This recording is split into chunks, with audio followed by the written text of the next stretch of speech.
Hi guys, welcome back to my channel. ఈరోజు special ఏంటో అర్థమైపోయింది కదా, ఇంకా వీడియోలోకి వెళ్ళిపోదాం మనం. అండ్ ఫిష్ ఫ్రై రాని వాళ్ళకి, అమ్మో ఫిష్ ఎలా చేయాలో, టేస్టీగా అవుతుందో కాదో అన్న వాళ్ళకి ఈ వీడియో యూజ్ అవుతుంది అని అనుకుంటున్నాను. అండ్ ఇది చాలా simple and easiest way to cook the fish.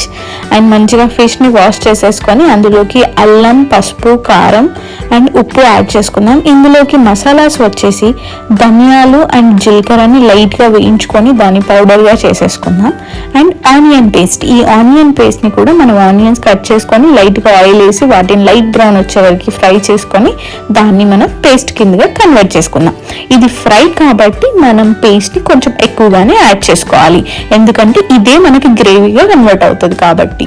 ఇలా మంచిగా మిక్స్ చేసేసుకుందాం. ఇంకా మంచిగా ముక్కలకి ఆ మసాలా అనేది పట్టే వరకు ఒక 5-10 మినిట్స్ మనం పక్కన పెట్టేద్దాం.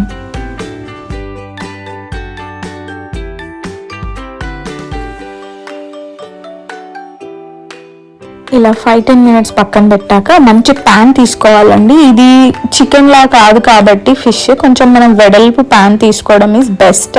ఇలా మంచిగా వెడల్పుగా ఉన్న ప్యాన్ తీసుకొని అందులో ఆయిల్ యాడ్ చేసుకొని ఈ ఫిష్ పీసెస్ని మనం యాడ్ చేద్దాం.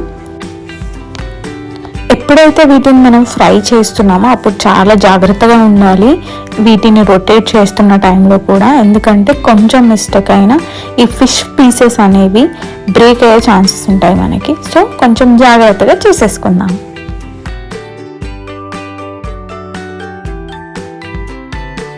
ఇలా ఆయిల్లోకి పీసెస్ అన్నీ యాడ్ చేశాక 2 మినిట్స్ వరకు ఫ్రై అవ్వనిద్దాము. మూత పెట్టేసుకొని ఇలా 2 మినిట్స్ వరకు ఫ్రై అయిన తర్వాత మెల్లిమెల్లిగా మనం వాటిని రొటేట్ చేసుకుందాం. ఇలా ఫ్లిప్ చేసేటప్పుడు మనం జాగ్రత్తగా ఉండాలి, ఎందుకంటే ముక్కలు విరిగిపోయే ఛాన్సెస్ ఉంటాయి. సో మనం మెల్లిగా చూసుకొని వీటిని ఫ్లిప్ చేసుకోవాలి. ఇదే ఇంపార్టెంట్ టాస్క్ అని అనుకోవచ్చు ఈ ఫిష్ ఫ్రైలో.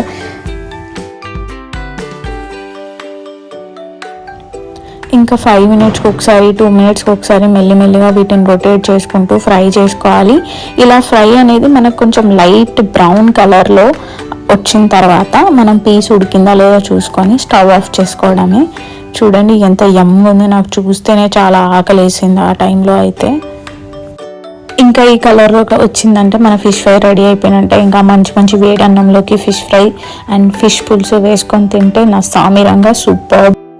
మీకు కూడా ఈ రెసిపీ నచ్చింది అనుకుంటున్నాను. మీరు కూడా ఇలా ట్రై చేయండి, మంచి టేస్ట్ ఉంటుంది.